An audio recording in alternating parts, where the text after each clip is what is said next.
but a lot to get through there with the foreign editor of The Australian, Greg Sheridan, who timely, you join me here in the studio. It's really great to be with you. Quite a bit I want to unpack out of that, but let's just start with the clarity we got there from the President with the admission that leaked intelligence put out there principally by CNN and the New York Times, where they revealed that it was inconclusive whether these nuclear assets had been obliterated. They make the point, they say it was low confidence information, it was preliminary. The President kept saying it looks like they've been obliterated, that's not yet formally known. But he did say, and I think this was interesting, it will be up to Israel to conclude what they think, that everything's gone. Yeah, Peter. So, look, I thought that was a pretty good performance by Trump and Rubio and Hegseth. I wish he wouldn't call journalists scum, but there you go, you know. So I've read a lot of intelligence reports, not quite as many as you, I suspect, but a lot of them follow a chain of suppositions. If we weren't entirely successful in completely staving in the whole cave, and if they took the uranium out first and so on, and if you went through a whole lot of if worst cases, the worst case scenario might be that we've only set them back by 6 months or something like that. I thought Rubio made a very powerful point when he said the leakers have characterised the intelligence, so they're not giving you a fair report of it. The intelligence was speculative and low confidence, and it had a range of possibilities from a few months to devastating. So I think the truth is we don't know for sure. There are a lot of things we don't know about this situation. If you're going to mount a criticism of Trump, maybe it shouldn't have been just a one-night show. Maybe it should have gone on for a few days until he was absolutely sure the job was done.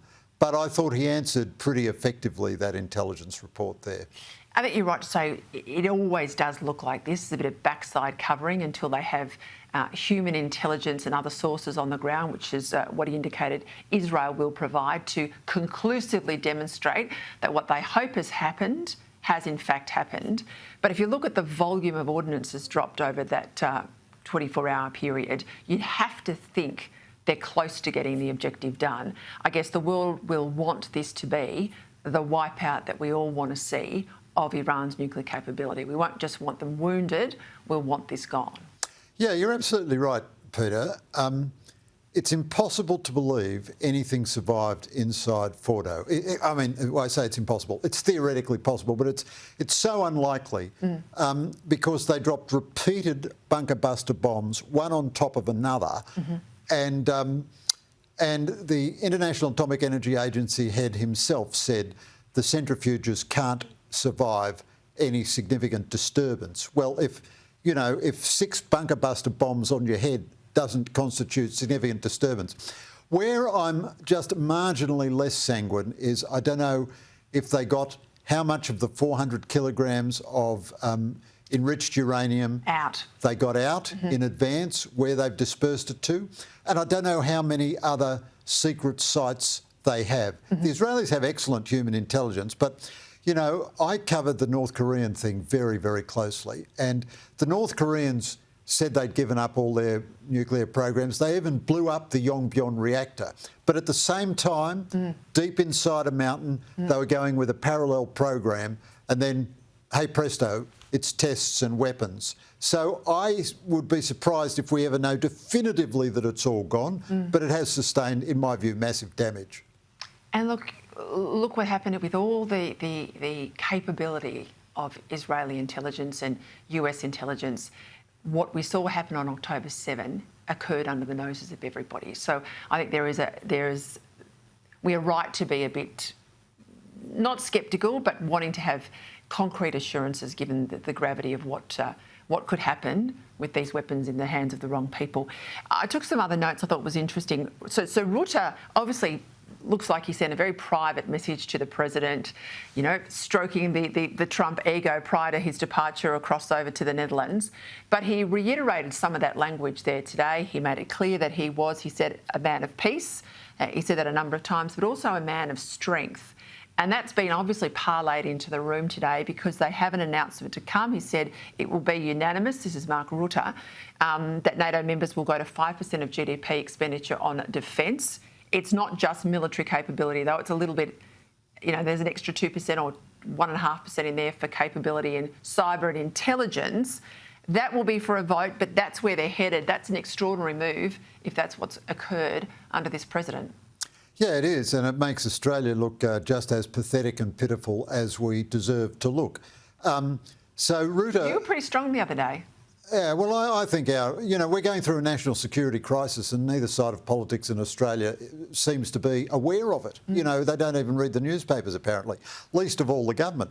So Ruto, first of all, his tone with Trump is very good. Why not flatter a guy who's an egomaniac? I mean, you want something out of Trump. But someone who's done what no other president has done. They've all talked about it, but if he has achieved what he's achieved, he deserves that credit.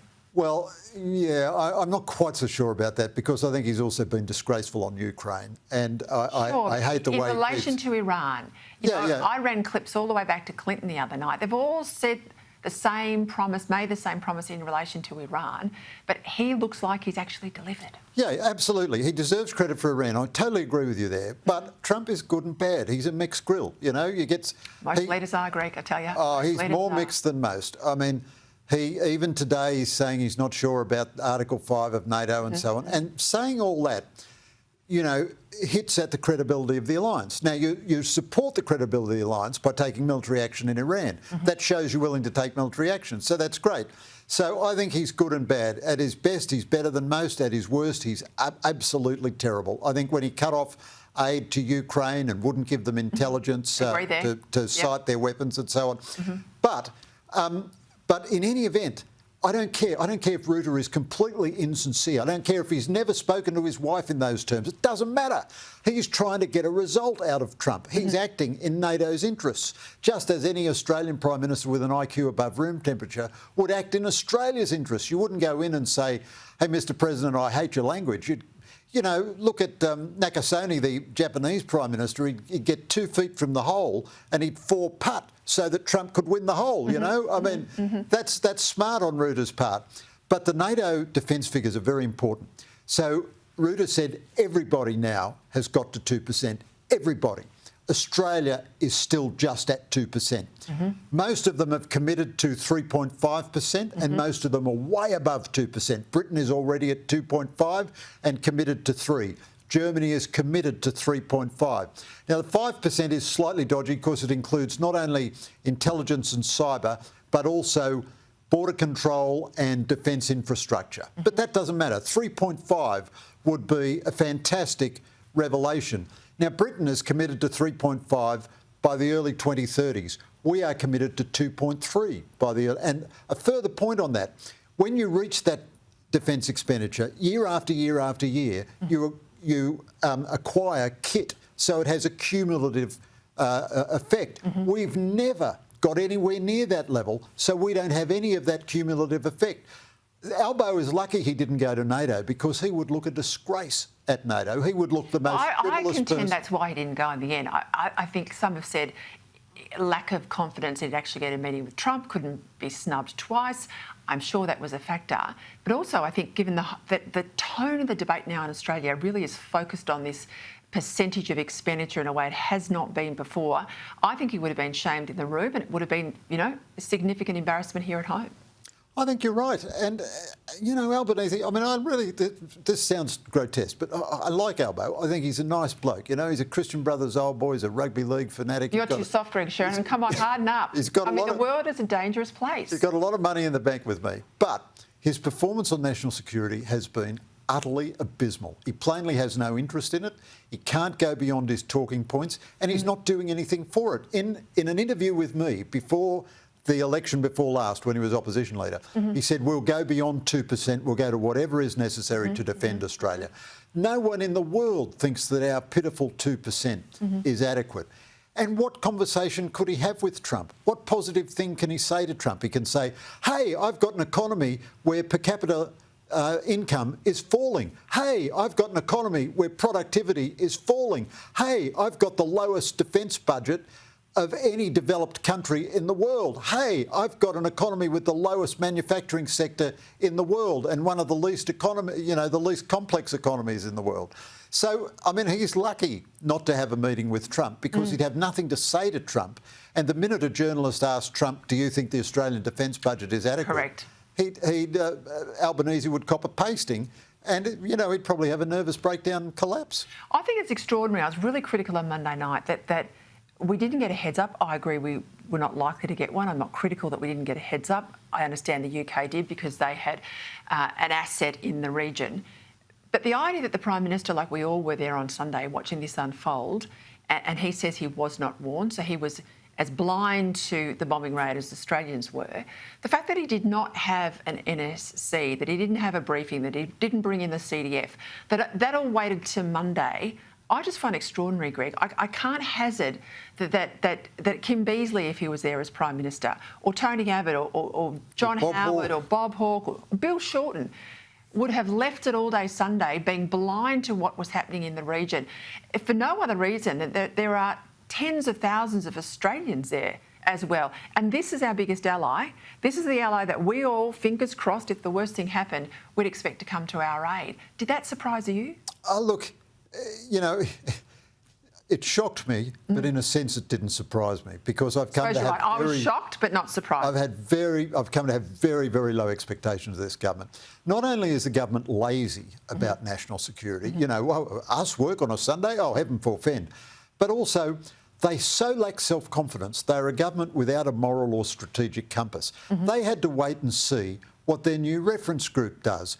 Western European social democratic governments, the Canadians. I mean, our reference group used to be the United States. It would formerly have been that the United States would have been saying to us, can you get your European buddies to come along with this necessary national security action, which you understand because you're our tightest mates in the whole world. Albanese has no relationship with Trump now. We have never been further from the inside of Washington thinking. So my guess is, I have no information on this, that the Albanese government, if it did anything on Sunday, it spent Sunday seeing what France and Canada... Trying to read the room from everybody else. I think that was right, because it was the middle of the night for them, and I think they were waiting for someone else to take the lead and that we'd come in and follow. I think this is relevant. We've not had the meeting with Trump, but it's very likely the Prime Minister is going to go to Beijing in July, meaning we will have our fourth meeting with President Xi before we've had any meeting with President Trump. Now, the optics also of our Prime Minister going to Beijing, I think is uncomfortable given where things are in the world. I think it's good that we're having the meeting. I do think dialogue with China is important, but it seems like we're preferencing China in a way. Yeah, I think that's right. So Albanese now is almost completely compliant with Chinese wishes. He never criticises them in public. They send ships down. Don't even like to use the China word, Greg. Doesn't even like to use the China word. They send ships down, disturb aviation, have live firing drills between Australia and New Zealand. Our planes have to dodge their live fire drills.